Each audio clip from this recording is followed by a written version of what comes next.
नमस्कार दोस्तों। आज 30 अप्रैल 2021 के डेली करंट अफेयर के सेशन में मैं आप सभी का स्वागत करता हूं। आज मैं चर्चा करने वाला हूं तीन मुख्य टॉपिक पे। पहला टॉपिक है डीआरडीओ द्वारा ऑक्सीजन संयंत्र का निर्माण करने की अनुमति मिली है। दूसरा है Stockholm International Peace Research Institute की वैश्विक सैन्य व्यय पर रिपोर्ट आया हुआ है। और तीसरा मुद्दा है पाइथन 5 मिसाइल। तो चलिए स्टार्ट करते हैं। पहला मुद्दा डीआरडीओ द्वारा मेडिकल ऑक्सीजन संयंत्र का निर्माण करने पर आधारित है। तो यह चर्चा में क्यों आया है? तो हाल ही में पीएम केयर फंड के तहत तीन महीने में 500 मेडिकल ऑक्सीजन संयंत्र का लगाया जाना है। इसकी हम प्रमुख बिंदुओं की हम बात करें तो रक्षा अनुसंधान विकास संगठन डीआरडीओ द्वारा तेजस एयरक्राफ्ट में ऑन बोर्ड ऑक्सीजन जनरेटर के लिए विकसित की गई मेडिकल ऑक्सीजन प्लांट तकनीकी अब कोविड-19 रोगियों के लिए ऑक्सीजन से जुड़े वर्तमान संकट से लड़ने में मदद करेगी। यह मेडिकल ऑक्सीजन प्लांट एमओपी को 1000 लीटर प्रति मिनट की क्षमता के लिए बनाया गया है। Messrs Tata advance system limited Bengaluru और Messrs Trident pneumatics private limited Coimbatore को प्रौद्योगिकी का हस्ताक्षर किया गया है। ये दोनों कंपनियां देश के विभिन्न अस्पतालों में 380 ऑक्सीजन संयंत्र को स्थापित करेंगे, जबकि सीएसआईआर से संबंधित भारतीय पेट्रोलियम संस्थान देहरादून के साथ काम करने वाले उद्योगों में 500 लीटर प्रति मिनट क्षमता के 120 संयंत्र की स्थापना की जाएगी।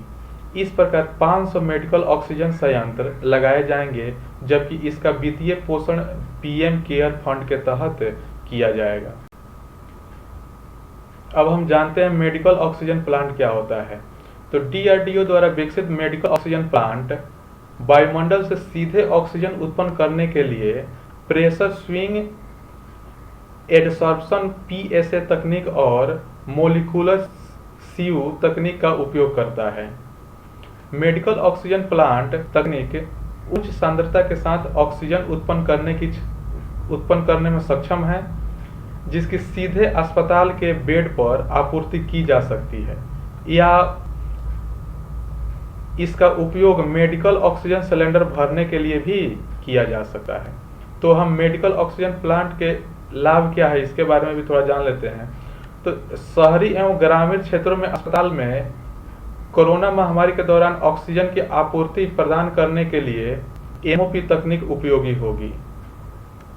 अस्पताल दूसरी जगहों से ऑक्सीजन मंगाने पर निर्भर होने के बजाय लागत प्रभाव तरीके से इस ऑक्सीजन संयंत्र के माध्यम से अपने परिसर में मेडिकल ऑक्सीजन पैदा करने में सक्षम होंगे। इस संयंत्र की स्थापना से ऊंचाई और दूर दराज वाले क्षेत्रों में भी जो ऑक्सीजन की कमी अभी खल रही है, उसके लिए भी यह वरदान साबित होगा, क्योंकि इन क्षेत्रों में ऑक्सीजन सिलेंडर की आपूर्ति करना काफी चुनौतीपूर्ण है।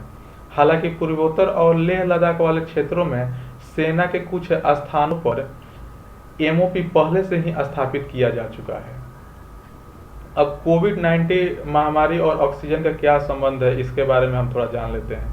तो वर्तमान समय में अगर हम देख रहे हैं तो कोरोना वायरस से जो ये दूसरा लहर अभी देश में चल रहा है, यह काफी गंभीर रूप धारण किया हुआ है। अगर हम पहले लहर की हम बात करें जो पिछले साल आया हुआ था, तो उसमें वेंटिलेटर की आवश्यकता ज्यादा महसूस पड़ रही थी, जबकि अभी के समय में ऑक्सीजन देना बहुत जरूरी महसूस हो रहा है। तो ये जो दूसरी लहर है, इसमें वेंटिलेटर की बहुत ज्यादा आवश्यकता को न देखा जा रहा है, जबकि सांस की वजह से लोग ज्यादा मर रहे हैं और इस बार ऑक्सीजन की डिमांड बहुत ज्यादा बढ़ गई है। यही कारण है कि मेडिकल ऑक्सीजन आपूर्ति बहुत तेज बढ़ी है। केंद्र सरकार ने ऑक्सीजन की आपूर्ति के लिए बड़े फैसले लिए हैं। ऑक्सीजन ले जाने वाले वाहनों को अंतर्राज्यीय आवाजाही की अनुमति भी दी गई है।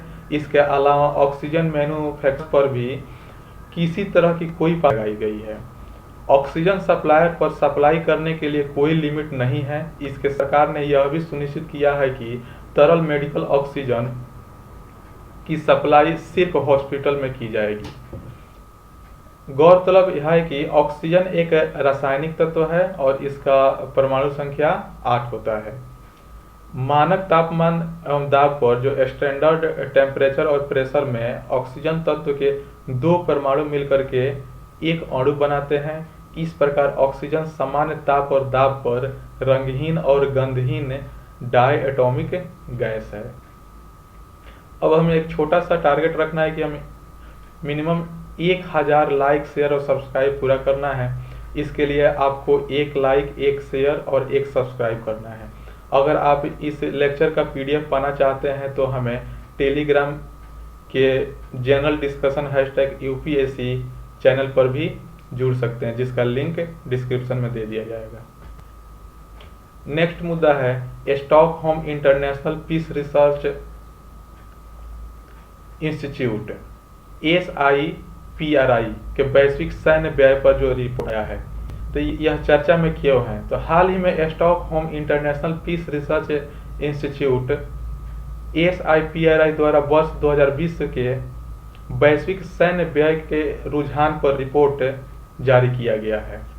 इसके प्रमुख बिंदु क्या है, तो वर्ष 2020 के वैश्विक सैन्य व्यय के रुझान पर रिपोर्ट जो आया हुआ है, इसमें Stockholm International Peace Research Institute ने बताया है कि भारत दुनिया में अमेरिका और चीन के बाद तीसरा सबसे बड़ा सैन्य खर्च करने वाला देश है। इस रिपोर्ट में बताया गया है कि वैश्विक स्तर पर सैन्य खर्च में अमेरिका का 39%, चीन का 13% और भारत का 3.7% हिस्सा है। वर्ष 2020 में इन तीनों देशों का सैन्य खर्च कोविड-19 महामारी के दौरान 2019 की तुलना में ज्यादा। वर्ष 2020 में अमेरिका $778 चाइना $252 जबकि भारत $72.9 अरब सैन्य खर्च किए हैं। हालांकि पीछे तक हम देखें, हमें 2011 से 2000 देखते हैं तो अमेरिका के सैन्य खर्च में भारत और चीन के खर्च में बढ़ोतरी हुई है। वैश्विक सैन्य में रूप से इन 5 देशों का ही रहा है। संयुक्त राज्य अमेरिका, चीन, भारत, रूस। कोविड-19 महामारी के आर्थिक प्रभाव के कारण